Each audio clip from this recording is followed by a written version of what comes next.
मेरी बीवी ने प्रेगनेंसी रिपोर्ट को खामोशी से देखा, फिर उसने धीरे से मेरी तरफ देखा। हबी, उसकी आवाज कांप रही थी। हमारे जुड़वा बच्चे होने वाले हैं। जुड़वा? डबल? मैं वहीं चक्कर खाकर गिरने वाला था। नहीं, बच्चों को पैसे बर्बाद करने वाली मशीन समझना तो भूल ही जाओ। ये एक limited time double DLC pack था। मैंने तुरंत दीवार का सहारा लिया। डॉक्टर, मैं बहुत कमजोर आवाज में बोला, क्या अभी भी इन्हें अनइंस्टॉल करने का टाइम है? डॉक्टर के चेहरे पर खौफ था। मेरी बीवी प्यार से मुस्कुराई, बहुत प्यार से, कुछ ज्यादा ही प्यार से। वो मुस्कान ऐसी थी जैसे गेम का सबसे बड़ा गुंडा अपने दूसरे फेज में आ रहा हो। हबी, उसने प्यार से मेरा हाथ पकड़ा। तुम बहुत खुश लग रहे हो। मैंने कहा, मैं इतना खुश हूं कि मुझे अपने परदादा परदादी नजर आ रहे हैं। मेरे दिमाग के अंदर सब खत्म। मेरा सुकून से मुफ्त की रोटियां तोड़ने वाला प्लान अब एक उम्र भर की मजदूरी में बदल चुका था। एक बच्चा ही डरावना लग रहा था, दो मतलब डबल रोना, डबल डायपर, डबल स्कूल की फीस, डबल तबाशी, और सबसे बुरी बात, जायदाद का डबल बंटवारा। मुझे अचानक एक बहुत डरावनी बात समझ आई। अगर मेरे बच्चों में सू वोंग चिंग का बिजनेस वाला दिमाग आ गया तो इस घर में मेरी औकात हमारे कुत्ते से भी कम हो जाएगी। नहीं, शायद कुत्ता भी मुझसे बेहतर तरीके से पैसे इन्वेस्ट कर लेगा। उस रात मैंने चुपके से इंटरनेट पर सर्च किया, बाप बनने के बाद शांति से कैसे गायब हों। पर इससे पहले कि मैं पूरा पढ़ पाता, अचानक पीछे से किसी ने मुझे गले लगा लिया। हबी, खतरा, बहुत बड़ा खतरा। ये औरत हमेशा छुपकर हमला करने वाले किसी कातिल की तरह पीछे से आती है। तुम क्या सर्च कर रहे हो? मैंने तुरंत फोन बंद कर दिया। कुछ नहीं। उसने आंखें छोटी की, फिर मुस्कुराई। उसने खिड़की के शीशे से फोन की स्क्रीन पढ़ ली। बाप बनने के बाद कैसे बचे? मैंने खांसते हुए बात पलटी। ये बाजार की रिसर्च है। उसने मुझे और जोर से गले लगा लिया। फिक्र मत करो, तुम्हें सिर्फ एक चीज की जिम्मेदारी लेनी है। मेरी जान में जान आई। चलो अच्छा है, आखिरकार उसे समझ आ गया कि मैं किसी काम का नहीं हूं। फिर उसने मेरे कान में फुसफुसाया, बस मुझे और बच्चों को लाड़ प्यार से बिगाड़ना है। रुको, ये सुनने में आसान लग रहा है, कुछ ज्यादा ही आसान। पक्का कहीं कोई जाल बिछा है। अगली सुबह मुझे असल खौफ का पता चला। नाश्ते की मेज पर अचानक 12 न्यूट्रिशनिस्ट खड़े थे। 12। एक डाइनिंग टेबल को मिलिट्री ऑपरेशन से ज्यादा लोगों की जरूरत क्यों है? एक ने अपना चश्मा सेट किया। चेयरमैन तियान, अब आपकी चीनी बिल्कुल साइंटिफिक तरीके से कंट्रोल की जाएगी। दूसरा सीरियस होकर बोला, आपके सोने के टाइम से आपके स्पर्म की क्वालिटी पर असर पड़ता है। तीसरा बोला, आज का नाश्ता बाप बनने की ताकत बढ़ाने के लिए डिजाइन किया गया है। मैंने अपने सामने रखे हरे रंग के पेस्ट को घूरा। ये क्या है? वो बड़े फख्र से बोला, organic spirulina avocado protein oatmeal. मेरी उंगली कांप रही थी। ये ऐसा लग रहा है जैसे काई लगी दीवार से खुरच कर कुछ निकाला गया हो। मेरे बगल में बैठे मेरे बेटे शाओबाओ ने आह भरी। डैड, साइंस के हिसाब से ये खाना एकदम परफेक्ट है। मैंने उसे अचरज से देखा। तुमने इस घास के पेस्ट के लिए अपने बाप को धोखा दे दिया? शाओबाओ ने अपना चश्मा उंगली से पीछे किया। कम दिमाग वाले जज्बात बायोलॉजिकल सच्चाई को नहीं बदल सकते। मुझे लगभग रोना आ गया। ये बच्चा मुझसे पैदा नहीं हुआ, ये पक्का वॉरेन बफेट का दूसरा जन्म है। मेरी बीवी ने प्यार से मुझे एक चम्मच खिलाना चाहा। हबी, आ करो। मैंने अपनी पूरी रूह की ताकत से मना किया। नहीं। वो मुस्कुराई। तो फिर आज रात हम एक बेटी के लिए कोशिश करना जारी रखेंगे। मैंने तुरंत अपना मुंह खोल दिया। शाओबाओ ने मुझे मायूसी से देखा। डैड, आपने बहुत जल्दी हार मान ली। मैंने दर्द के साथ वो हरा पेस्ट निगला। बेटे, एक दिन तुम समझोगे, इस घर में तुम्हारे बाप का कोई हक नहीं है। एक हफ्ते बाद मुझे एक और डरावना सच पता चला। मेरी बीवी ने चुपके से मेरा ऑफिस बदल दिया था। मेरी गेमिंग कुर्सी गायब, मेरे छुपाए हुए स्नैक्स गायब, सोने वाला कंबल गायब। उनकी जगह बच्चों के सामान की किताबें, बच्चों के लिए इन्वेस्टमेंट के प्लान, और सबसे बुरा, पेरेंटिंग की किताबें। मैं अंदर ही अंदर चीख पड़ा। ये अब ऑफिस नहीं रहा, ये एक दिमागी टॉर्चर रूम है। मेरी सेक्रेटरी प्यार से मुस्कुराई। चेयरमैन तियान, मैडम सू ने ये सब खुद चुना है। मैंने एक किताब उठाई। एक जिम्मेदार बाप कैसे बने। मुझे खून की उल्टी आने वाली थी। जिम्मेदार? मैं? वो आदमी जिसका एक ही सपना था कि मुफ्त का खाना खाए और गेम खेले।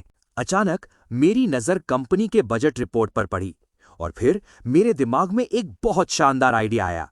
अगर मैं खानदान की जिम्मेदारी से नहीं भाग सकता तो मैं कंपनी को फिर से बर्बाद करूंगा। हाँ, इस बार मैं कॉर्पोरेट इतिहास का सबसे बेवकूफी भरा प्रोजेक्ट शुरू करूंगा। कोई भी बिजनेस का जीनियस इस प्रोजेक्ट को नहीं बचा पाएगा, नामुमकिन। 30 मिनट बाद मैंने मीटिंग की मेज पर पूरे गुरूर के साथ हाथ मारा। आज से सू ग्रुप खिलौनों के बिजनेस में उतरेगा। सब लोग सुन्न रह गए। मैंने सीना तान कर कहा, हम $10 बिलियन खर्च करेंगे दुनिया का पहला एआई वाला लग्जरी खिलौना डायनासोर बनाने में। खामोशी। एकदम सही। यहां तक कि सू वांचिंग भी हैरान लग रही थी। हाँ, आखिरकार मुझे एक ऐसा प्लान मिल गया जो इतना बेवकूफी भरा था कि पक्का फेल होगा। मैं जोश में बोलता गया, ये डायनासोर ज्ञान वाली बातें दहाड़ेगा, छोटे बच्चों को शेयर बाजार में पैसा लगाना सिखाएगा, ये डांस करेगा और हर डायनासोर एक छोटी सी सोने की टाई पहनेगा। एक आदमी ने फुसफुसाकर कहा, ये सब पागलों वाला लग रहा है। खुशी के मारे मेरे आंसू निकलने वाले थे। आखिरकार एक नॉर्मल रिएक्शन। मैंने जज्बाती होकर उसकी तरफ इशारा किया, तुम मुझे समझते हो। पर अचानक अहाई जोर से खड़ा हो गया, जीनियस। नहीं नहीं नहीं नहीं नहीं, ये सोता हुआ दानव फिर से नहीं। अहाई की आंखें खुशी से लाल हो गईं। चेयरमैन तियान, आपने बच्चों के लिए एआई वाले दोस्तों का फ्यूचर खोज लिया है। बाकी लोग भी हैरान रह गए। एक और चिल्लाया, बिल्कुल, पढ़ाई वाला एआई हार्डवेयर, अमीर घरों का मार्केट। मेरी आंखों के आगे अंधेरा छा गया। नहीं, रुको, मुझे समझना बंद करो प्लीज। मैं पागलों की तरह चिल्लाया, ये बस एक बेवकूफ डायनासोर है। सू वांचिंग ने मुझे बहुत प्यार से देखा। हबी, तुम हमेशा बेवकूफों जैसी हरकतें करते हो, पर तुम्हारा हर आइडिया दुनिया बदल देता है। मेरा मन किया कि अपना सिर मीटिंग की मेज पर पटक दूं। 3 महीने बाद वो एआई डायनासोर पूरी दुनिया में मशहूर हो गया। माँ बाप उसे खरीदने के लिए पागल हो गए। बच्चे उसके बिना रोने लगे। पैसा लगाने वाले उसे बुलाने लगे, अमीर घरों की पढ़ाई का फ्यूचर। और मैं पूरी दुनिया में मशहूर हो गया। जीनियस बाप चेयरमैन। मैंने न्यूज़ रिपोर्ट को खामोशी से देखा, फिर धीरे से आसमान की तरफ देखा। या खुदा, मैंने पिछले जन्म में ऐसा क्या गुनाह किया था? घर पर मेरी बीवी ने मुझे फख्र से गले लगाया। हबी, इंटरनेट पर सब कह रहे हैं कि तुम दुनिया के सबसे अच्छे पति और बाप हो। मैंने बहुत कमज़ोर आवाज़ में कहा, मैं तो बस बेरोज़गार रहना चाहता था। उसने मेरे माथे को चूमा। पर अब हम तुम्हारे पास हैं। मेरे बेटे ने अपना छोटा सा सूट ठीक किया। डैड, हमारे घर का शेयर मार्केट वाला पैसा आज 14% और बढ़ गया। उसी वक्त बीवी के पेट से एक बच्चे ने लात मारी और तुरंत बाद दूसरे ने। पेट के अंदर के बच्चे भी मुझ पर एक साथ हमला कर रहे थे। मैं पूरी तरह थककर सोफे पर गिर पड़ा। खत्म, सब कुछ खत्म। इस जन्म में मैं अब कभी आज़ाद नहीं हो पाऊंगा। और अजीब बात तो ये थी, जब मैंने अपने पास मुस्कुराती हुई बीवी को देखा, जब मैंने अपने बेटे को शेयर बाजार का बयान देते सुना, जब मैंने अपने हाथ पर उन नन्ही सी लातों को महसूस किया, तो पहली बार घर जाना अब आज़ादी खोने जैसा नहीं लगता था। एक सुकून सा महसूस होता था, जो कि एक अलग ही तरह का खौफनाक था। उस रात मैंने चुपके से जिंदगी बदलने वाला एक फैसला किया। बस बहुत हो गया। मैं तियानगो, एक ऐसा आदमी जो कभी अरबों रुपयों पर शांति से मुफ्त की रोटियां तोड़ने के लिए मशहूर था, अब बन चुका था एक चेयरमैन, एक पति, एक बाप, खिलौनों की दुनिया का बॉस और सबसे बुरी बात, एक मिसाल, रोल मॉडल। घिनौना, एकदम घिनौना। तो आज रात मैं एक कामचोर और मुफ्तखोर की अपनी इज्जत वापस लूंगा। मैंने चुपचाप कंबल के अंदर अपना छुपा हुआ गेमिंग लैपटॉप खोला। हाँ, मेरा छुपा हुआ खजाना, मेरी आखिरी पनाह। जब तक मैं एक रात सुकून से गेम खेल सकता हूं, मेरी रूह अभी भी बच सकती है।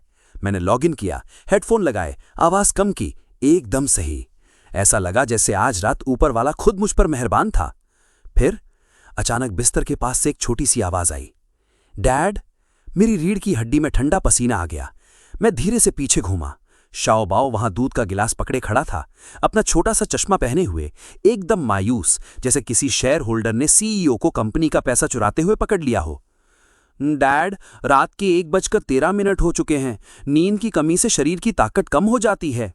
मैंने तुरंत लैपटॉप छुपा लिया। ये काम है। उसने अपनी आंखें छोटी की। स्क्रीन पर ड्रैगन प्रिंसेस बाथ हाउस लिखा है। आजकल के बच्चों को बेवकूफ बनाना बहुत मुश्किल है। मैंने सीरियस होकर खांसा। ये बाजार की रिसर्च है। इससे पहले कि वो कुछ बोल पाता, पीछे से एक और खौफनाक आवाज आई। ओ, मेरी बीवी दरवाजे से लगकर मुस्कुरा रही थी। वो मुस्कान, वो खौफनाक हद तक खूबसूरत मुस्कान, एक ऐसी औरत की मुस्कान जो किसी आदमी की पूरी रात बर्बाद करने वाली हो। हबी, इतनी मेहनत कर रहे हो? मैंने घबराते हुए कहा। हाँ, बहुत ज़्यादा। वो धीरे से चलकर पास आई और स्क्रीन पर देखा। गेम का वो एनीमे वाला कैरेक्टर खुशी से हाथ हिला रहा था। Welcome master. खामोशी, एकदम जानलेवा खामोशी। शाओ बाओ ने अपना चश्मा सेट किया। डैड, आपकी रिसर्च बहुत बेशर्मी वाली है। मैंने तुरंत स्क्रीन की तरफ इशारा किया। ये कल्चर की पढ़ाई है। मेरी बीवी अचानक मेरे पास बैठ गई, बहुत करीब, कुछ ज्यादा ही करीब। फिर उसने धीरे से फुसफुसाया, अगर हबी को बाथ हाउस वाले रोल प्ले पसंद है तो हम खुद इसे आजमा सकते हैं। मेरी जान ही निकल गई। ये औरत बहुत खतरनाक थी। उसकी हर बात गैर कानूनी लगती है। मैंने तुरंत लैपटॉप बंद कर दिया। कोई जरूरत नहीं, मुझे अचानक गेम से नफरत हो गई है। पर उसने प्यार से मेरी कलाई पकड़ ली। हबी, तुम रोज बहुत मेहनत करते हो, आज रात मैं तुम्हें आराम दूंगी। नहीं, वो आराम देने वाला तरीका फिर से नहीं। पिछली बार मैं 2 दिन तक ठीक से चल नहीं पाया था। मैंने तुरंत भागने की कोशिश की, पर शाओ बाओ ने अचानक दरवाजा रोक लिया। डैड, घर की जिम्मेदारी से भागना डरपोक लोगों का काम है। मैंने उसे अचरज से देखा। तुम किसकी तरफ हो? उसने शांति से अपना चश्मा सेट किया। मॉम मेरे महंगे खिलौनों के पैसे देती हैं। गद्दार, एकदम पक्का गद्दार। अगली सुबह मैं ऐसे उठा जैसे किसी ने मेरे जिस्म से मेरी रूह को खींचकर निकाल लिया हो। और दूसरी तरफ सू वैनचिंग एकदम ताज़ा लग रही थी, चमकती हुई। ये औरत पक्का आदमियों की जान चूस लेती है। हबी, नाश्ता तैयार है। मैं कमजोरी से रेंगता हुआ नीचे गया, फिर सुन्न रह गया। मेज पर फिर से डरावनी हद तक सेहतमंद खाना रखा था। ऑर्गेनिक जूस, विटामिन, प्रोटीन वाला खाना। मैंने कांपते हुए हाथ से इशारा किया। वो तेल वाले नूडल्स कहाँ हैं? न्यूट्रिशनिस्ट ने पीछे से कहा। चैमंतियान, तेल वाला खाना आपकी लंबी उम्र के लिए खराब है। मुझे रोना आ गया। जेल में कैदी भी इससे अच्छा खाते हैं। अचानक नौकरानी खुशी से दौड़ते हुए आई। मैडम सू, जुड़वा बच्चों ने फिर से हरकत की। मेरी बीवी ने तुरंत खुशी से मेरा हाथ पकड़ा और मुझे किसी बंधक की तरह घसीटकर ऊपर ले जाया गया। उसने मेरा हाथ अपने पेट पर रखा। फिर एक छोटी सी हरकत, बहुत छोटी, पर उसमें गर्माहट थी, जिंदगी थी। एक पल के लिए मेरा दिमाग एकदम सुन्न हो गया। बच्चों ने फिर लात मारी, जैसे हेलो कह रहे हों। सू वॉन्चिंग मुस्कुराई। वो डैडी को ग्रीट कर रहे हैं। मैं बस उसे खाली नजरों से घूरता रहा। फिर धीरे से बोला, क्या वो मुझे सुन सकते हैं? उसने हाँ में सिर हिलाया। मैं घबराते हुए थोड़ा करीब गया। ध्यान से सुनो, डैडी किसी काम के नहीं है। डैडी की तरह कामचोर मत बनना प्लीज। सेहतमंद और इतने अमीर बनना कि मेरे बुढ़ापे का खर्च उठा सको। मेरी बीवी जोर से हंस पड़ी। तभी एक और लात, इस बार थोड़ी जोर से। शाओ बाओ ने अपना चश्मा सेट किया। बच्चे आपकी बातों को ठुकरा रहे हैं। मैंने गुस्से से इशारा किया। तुम एक छोटे चेयरमैन की तरह बर्ताव करना बंद करो। पर चुपके से मेरे सीने में फिर से गर्माहट सी फैल गई। खतरनाक, बहुत खतरनाक। घर परिवार वाले लोग बिल्कुल इसी तरह हमेशा के लिए फंस जाते हैं। उस दोपहर मैंने बाहर जाकर अपना दिमाग शांत करने का सोचा, तो जाहिर सी बात है मैं अकेला सड़क किनारे खाना खाने चला गया। आज़ादी, कितनी खूबसूरत आज़ादी। कोई न्यूट्रिशनिस्ट नहीं, बाप बनने की कोई किताबें नहीं, कोई विटामिन वाली घास की चटनी नहीं। मैंने खुशी खुशी ऑर्डर दिया, बॉस एक्स्ट्रा मसालेदार नूडल्स। पहली ही बाइट के बाद मेरी आंखों में खुशी के आंसू आ गए। ये थी असली जिंदगी। तेल, नमक, मसाला, इतना तगड़ा स्वाद जो इंसान की उम्र कम कर दे। लाजवाब। पर तभी मेरे पास एक साया आकर खड़ा हुआ। हबी? नहीं, नामुमकिन। मैं धीरे से पीछे मुड़ा। सू वॉन्चिंग वहां मुस्कुराते हुए खड़ी थी, शाओ बाओ का हाथ पकड़े हुए। उनके पीछे खड़े बॉडीगार्ड भी अपने हाथों में हवा साफ करने वाली मशीनें लिए हुए थे। मैं अंदर ही अंदर चीखा, इन्होंने मुझे कैसे ढूंढ लिया? शाओ बाओ ने शांति से अपना चश्मा सेट किया। डैड, आप अपनी स्मार्ट वॉच भूल गए थे। जीपीएस से आपको ढूंढना बहुत आसान था। गद्दार। एक बार फिर। मेरी बीवी बड़े आराम से मेरे बगल में बैठ गई। तुम्हें ये खाना था? मैंने डरते डरते हाँ में सिर हिलाया। वो प्यार से मुस्कुराई। तो फिर चलो साथ मिलकर खाते हैं। मैं सुन्न रह गया। क्या? उसने नज़ाकत से चॉपस्टिक उठाई और एक निवाला खाया। खाते ही उसका खूबसूरत चेहरा लाल हो गया। मिर्ची! उसकी आंखों में तुरंत पानी आ गया। शाओ बाओ घबरा गया। मॉम, आपका पेट ये भारी मिर्ची वाला तेल बर्दाश्त नहीं कर सकता। पर वो फिर भी जिद में मुस्कुराती रही। ये बहुत टेस्टी है। मैं बस उसे खाली नजरों से घूरता रहा। ये औरत, बिजनेस की वो खौफनाक महारानी जो करोड़ों रुपए ऐसे ही उड़ा सकती थी, वो खुद को सड़क किनारे के सस्ते नूडल्स खाने के लिए मजबूर कर रही थी, सिर्फ इसलिए क्योंकि वो मुझे पसंद थे। मेरे सीने में अचानक फिर से कुछ अजीब महसूस हुआ, खौफनाक हद तक अजीब। मैंने जल्दी से ठंडा पानी पिया। नहीं, शांत हो जाओ, ये सिर्फ मिर्ची का असर है, पक्का ये कोई जज्बाती चोट नहीं है। फिर मेरी बीवी प्यार से मेरे कंधे पर सिर रखकर बोली, हबी, अगली बार जब तुम भागो तो हमें भी अपने साथ ले जाना।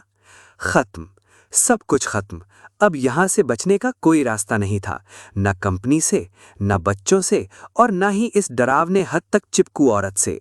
पर अजीब बात यह थी, जैसे जैसे रात के बाजार की रोशनियां टिमटिमा रही थी, जैसे शाओ बाओ ठेले वाले को तेल की क्वालिटी पर भाषण दे रहा था, और जैसे सू वानचिंग चुपके चुपके मेरे कटोरे से नूडल्स चुरा रही थी, वो शोर शराबे वाला एहसास अब बुरा नहीं लग रहा था। ये लगभग एक सुकून जैसा लग रहा था, जो सच कहूं तो अब तक की सबसे डरावनी बात थी। कुछ महीने बाद तियान खानदान पर एक और मुसीबत टूट पड़ी। ठीक रात के 3:17 पर हवेली में एक डरावनी चीख गूंजी। मैं तुरंत बिस्तर से उछल पड़ा। कातिल? किडनैपर? कंपनी डूब गई? नहीं, उससे भी बुरा, बहुत बुरा। मेरी बीवी ने रोती हुई आंखों के साथ मेरा कॉलर पकड़ लिया। अभी बच्चे आने वाले हैं। आने वाले हैं? अभी? मैंने खौफ से घड़ी की तरफ देखा। बच्चे हमेशा रात के वक्त ही किसी छुपकर आने वाले गुंडे की तरह हमला क्यों करते हैं? पूरी हवेली में तुरंत हाहाकार मच गया। डॉक्टर दौड़ पड़े, बॉडीगार्ड हर तरफ भागने लगे, न्यूट्रिशनिस्ट रोने लगे, एक नौकरानी तो बेहोश ही हो गई, और इस बीच मैं बिस्तर के पास किसी गेम के पुतले की तरह सुन्न खड़ा रहा। मेरे दिमाग ने काम करना बिल्कुल बंद कर दिया था। सू वानचिंग ने दर्द में मेरा हाथ जोर से दबाया। अभी कुछ कहो। मैं घबरा गया। लड़ते रहो? गलत जवाब, बहुत गलत जवाब। उसने पसीने से भीगे हुए मुझे घूर कर देखा। तुम बाप हो? मैं तुरंत सीधा खड़ा हो गया। सही बात, बाप, बहुत बड़ा काम। मैंने जज्बाती होकर उसका हाथ पकड़ा। बीवी, फिक्र मत करो, अगर कुछ हो गया तो मैं बच्चों को पक्का अच्छे से पालूंगा। पूरा कमरा शांत हो गया। डॉक्टरों के चेहरे पर भी खौफ था। एक डॉक्टर ने फुसफुसा कर कहा, चैमिन तियान, मैडम बच्चा पैदा कर रही हैं, मर नहीं रही हैं। मैंने शर्मिंदगी से खांसा। माफ करना, जोश दिलाने वाला भाषण देने की आदत पड़ गई है। 3 घंटे बाद मैं दिमागी तौर पर टूट चुका था। बच्चा पैदा करना किसी ज़ॉम्बी वाले हमले से बचने से ज्यादा मुश्किल क्यों लगता है? मेरी बीवी हमेशा एकदम शानदार और बेदाग दिखती थी, पर अब उसके बाल बिखरे हुए थे, चेहरा पीला पड़ गया था, फिर भी पता नहीं कैसे खूबसूरत लग रही थी। इतनी खूबसूरत कि गुस्सा आ जाए। और फिर भी वो पूरे वक्त मेरा हाथ कसकर पकड़े हुए थी, जैसे उसे डर हो कि मैं गायब हो जाऊंगा। अचानक उसने कमजोरी से मेरी तरफ देखा। हबी, अगर हमारी बेटियां हुई तो तुम उन्हें बहुत ज्यादा बिगाड़ना मत। मैंने तुरंत हाँ में सिर हिलाया। बिल्कुल। मेरे दिमाग के अंदर नामुमकिन। अगर बेटियां हुई तो मैं पक्का उन्हें खिलौने दिलाने के चक्कर में देश को ही दिवालिया कर दूंगा। आखिरकार कमरे में एक जोरदार रोने की आवाज गूंजी, फिर एक और, 2 नन्ही सी रोने की आवाजें। डॉक्टर मुस्कुराया। मुबारक हो, आपकी जुड़वा बेटियां हुई हैं। बेटियां? डबल बेटियां? मैं बस खाली नजरों से उन छोटे छोटे बच्चों को घूरता रहा। छोटे छोटे हाथ, छोटे छोटे चेहरे, छोटी छोटी रोने की आवाजें। एक ने कमजोरी से मेरी उंगली पकड़ ली। ठीक उसी पल मेरे सीने के अंदर कुछ पूरी तरह टूट गया। खत्म। मेरी आखिरी ढाल भी टूट गई। मैं हमेशा के लिए बर्बाद हो गया। सू वानचिंग बिस्तर से कमजोरी से मुस्कुराई। हबी, ये तुम्हारी तरह दिखती हैं। मैंने तुरंत सीरियस होकर ना में सिर हिलाया। नहीं, प्लीज इन्हें बद्दुआ मत दो। डॉक्टर अजीब तरह से हंसा। मेरी उंगली छूने के बाद एक बेटी ने अचानक रोना बंद कर दिया। फिर दूसरी ने भी मेरी शर्ट की आस्तीन पकड़ ली। मैंने खामोशी से उन्हें नीचे देखा, फिर धीरे से फुसफुसाया, ये कितनी छोटी हैं। मेरी बीवी प्यार से मुस्कुराई। इसीलिए तुम्हें इनकी हिफाजत करनी है। हिफाजत करनी है, खतरनाक लफ्ज़, बहुत खतरनाक, क्योंकि एक बार जब आदमी ऐसा सोचने लगता है तो वो हमेशा के लिए ख़त्म हो जाता है। एक हफ्ते बाद मुझे एक बहुत डरावनी बात सच में समझ आ गई। घर के रुतबे में मेरी जगह फिर से गिर चुकी थी। अब लिस्ट कुछ ऐसी थी। नंबर 1 जुड़वा बेटियां, 2 सू वांचिंग, 3 शाओबाओ, 4 घर की बिल्ली और 5 मैं। अब तो बिल्ली के लिए भी खास मछली यानी सैल्मन वाला खाना आता था और इस बीच मैं सेहतमंद सूप पीकर जिंदा था। रात के खाने पर एक बेटी अचानक जोर जोर से रोने लगी। पूरी हवेली में तुरंत हाहाकार मच गया। डॉक्टर दौड़ पड़े, नौकरानियां कांपने लगीं, बॉडीगार्ड्स ऐसे लग रहे थे जैसे जंग के लिए तैयार हों। मैंने घबराते हुए पूछा, क्या हुआ? नैनी ने डरते डरते धीरे से कहा, शायद उसे अपने डैडी चाहिए। मैं? उस नन्ही सी बच्ची को मैं चाहिए? मैंने उसे बड़े अजीब तरीके से उठाया, बहुत ही अजीब तरीके से, जैसे किसी जज्बाती बम को पकड़ रखा हो। फिर बच्ची ने तुरंत रोना बंद कर दिया। पूरा कमरा सुन्न रह गया। मेरी बीवी जज्बाती लग रही थी। शाओबाओ ने अपना चश्मा सेट किया। इस हद तक के लगाव के चांस हैरानी की हद तक बहुत ज्यादा होते हैं। दूसरी बेटी ने भी अचानक रोना शुरू कर दिया। मैंने उसे अपने दूसरे हाथ से उठा लिया। खामोशी। दोनों बच्चियां तुरंत मेरे सीने से लगकर सो गईं। नौकरानियों ने आ भरी। या खुदा, चेयरमैन तियान के अंदर तो बेहतरीन बाप वाला जादू है। मैंने बस खाली नजरों से नीचे देखा। 2 छोटे छोटे सोते हुए चेहरे खामोशी से मुझ पर टिके हुए थे, गर्म, मुलायम, मुझ पर पूरा भरोसा करते हुए। मेरे दिल को अचानक बहुत तगड़ी चोट लगी। नहीं नहीं नहीं नहीं, ये जज्बातों के साथ बहुत खतरनाक खिलवाड़ है। मैंने घबराते हुए फुसफुसाया, बीवी, मुझे लगता है मैं बदल रहा हूं। वो प्यार से मुस्कुराई। किसमें? मैंने खौफ से बच्चों की तरफ देखा। एक जिम्मेदार बाप में। पूरे कमरे में हंसी गूंज उठी। पर उस रात मैं सो नहीं सका। मैं बस चुपचाप बच्चों के पास बैठा रहा, उन्हें सांस लेते हुए देखता रहा, उनकी छोटी छोटी उंगलियों को हिलते हुए देखता रहा। मेरी बीवी धीरे से मेरे पास आकर बैठ गई, फिर मेरे कंधे पर सिर रख दिया। हबी, तुम उनसे बहुत प्यार करते हो, है ना? मैंने तुरंत मना कर दिया। नहीं, मैं बस ये नहीं चाहता कि मेरे बुढ़ापे का खर्च उठाने वाले मर जाएं। वो धीरे से हंसी, फिर फुसफुसाई, तुम अभी भी नाटक कर रहे हो। मैं कुछ देर चुप रहा, फिर धीरे से पूछा, क्या पिछली जिंदगी में मैं सच में इतना अकेला था? उसके चेहरे पर प्यार छा गया, बहुत ज्यादा। मैंने नीचे सोते हुए जुड़वां बच्चों को देखा, फिर पास ही सो रहे शाओबाओ को देखा, जिसके सीने पर अभी भी फाइनेंस की किताबें रखी थीं। फिर सुकून से मेरे पास बैठी अपनी बीवी को देखा। ये घर अब शोर से भरा रहता था, हमेशा शोर। कोई ना कोई हमेशा रो रहा होता था, या बातें कर रहा होता था, या मेरे पीछे भाग रहा होता था, या मुझे जबरदस्ती सेहतमंद सूप पिला रहा होता था। पर अजीब बात ये थी, मेरी पिछली जिंदगी की वो बड़ी सी खाली हवेली अब मेरी यादों में बहुत ठंडी लगने लगी थी। बहुत ज्यादा ठंडी, बहुत ज्यादा खामोश। उस वक्त मुझे लगता था आज़ादी का मतलब अकेला होना है। अब ये शोर शराबा पता नहीं कैसे ज्यादा सुकून भरा लग रहा था, जिसने सच कहूं तो मुझे और भी ज्यादा डरा दिया था, क्योंकि इसका मतलब था अब मैं सच में कभी छोड़कर नहीं जा सकता था। और सबसे बुरी बात, मैं जाना चाहता भी नहीं था। 3 साल बाद तियान खानदान सच में एक तबाही का इलाका बन चुका था, सिर्फ बातों में नहीं, असल में। सुबह के 6 बजे एक बेटी सीधे मेरे पेट पर कूद पड़ी। डैडी! मेरी तो जैसे रूह ही खांसते हुए बाहर आ गई। दूसरी बेटी मेरे चेहरे पर चढ़ गई, उठ जाओ! और इस बीच शाओबाओ बिस्तर के पास एक छोटा सा सूट पहने खड़ा था, हाथ में टैबलेट लिए, जैसे माफिया का कोई छोटा बॉस अपनी कंपनी की रिपोर्ट पेश करने वाला हो। डैड, कल जुड़वा बहनों ने 2.3 मिलियन यानी 23 लाख उड़ा दिए। मैं तुरंत उठकर बैठ गया। किस चीज पर? एक बेटी ने बड़े फख्र से एक छोटा सा हैंडबैग उठाया, प्रिंसेस वाले हीरों पर। दूसरी खुशी से गोल घूमी, और पोनी वाले जूतों पर। मैंने उन चमकते हुए गुलाबी जूतों को देखा। वो जूते शायद मेरी दोनों जिंदगियों के सारे कपड़ों से भी ज्यादा महंगे होंगे। मैंने दर्द से अपना सीना पकड़ लिया। नहीं, इस खानदान की खर्चे की आदतें बहुत खौफनाक होती जा रही हैं। दोनों ने अपनी मासूम पलकें झपकाईं। पर डैडी ने ही तो कहा था कि लड़कियों को हमेशा लाड प्यार से बिगाड़ना चाहिए। सत्यानाश! मेरे ही अल्फाज मुझे मारने के लिए वापस आ गए। अचानक मेरी बीवी नाश्ता लेकर अंदर आई, अभी भी खूबसूरत, अभी भी चमकती हुई, अभी भी डरावनी। जुड़वा बच्चों को पैदा करने के बाद भी ये औरत पता नहीं कैसे हर साल और भी ज्यादा हसीन होती जा रही थी। ये कौन सा गैर कानूनी जादू टोना है? उसने बड़े आराम से मेरा माथा चूमा। गुड मॉर्निंग हबी, जुड़वा बच्चियां तुरंत भड़क गईं। ये चीटिंग है, मॉम ने डैडी को पहले चुरा लिया।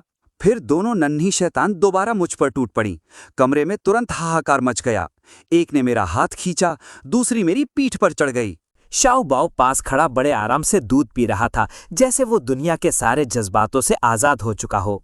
बच्चे बहुत शोर मचाते हैं। मैंने गुस्से से उसकी तरफ इशारा किया। तुम भी शोर मचाते थे। उसने अपना चश्मा सेट किया। नामुमकिन, मैं पैदाइशी समझदार था। सच बात है, डरावनी हद तक सच बात है। नाश्ते के वक्त एक बेटी ने अचानक पूछा, डैडी आप सबसे ज्यादा प्यार किससे करते हैं? मुझे तुरंत ठंडा पसीना आ गया। खतरनाक सवाल, बहुत ही ज्यादा खतरनाक। शादीशुदा आदमियों को ये जाल अच्छे से पता है। मैंने बहुत संभल कर जवाब दिया, मैं सबसे बराबर प्यार करता हूं। दोनों ने अपनी आंखें छोटी कर लीं। गलत जवाब, बहुत गलत जवाब। एक ने अपने गाल फुलाए, आप हिचकिचाए। दूसरी ने ड्रामे के साथ आह भरी, डैडी तो आशिक मिजाज हैं। मैं सूप पीते पीते खांसने लगा। एक 4 साल की बच्ची ने ये लफ्ज कैसे सीखा? मेरी बीवी बगल में चुपचाप चाय पी रही थी, मेरी बर्बादी के मजे ले रही थी। धोखेबाज औरत। फिर दोनों जुड़वा बच्चियां एक साथ मेरी गोद में चढ़ गईं। डैडी आज किंडरगार्टन में फैमिली डे है। नहीं, बिल्कुल नहीं। किंडरगार्टन के इवेंट्स माँ बाप के लिए दिमागी लड़ाई, साइकोलॉजिकल वॉरफेयर की तरह होते हैं। पिछली बार जब मैं गया था, एक बाप ने मुझे गोल्फ खेलने का चैलेंज दे डाला, दूसरे ने शेयर बाजार पर बात करने की कोशिश की, तीसरे ने बड़े फक्र से अपने बच्चे की मुश्किल मैथ हल करने की तस्वीरें दिखाईं।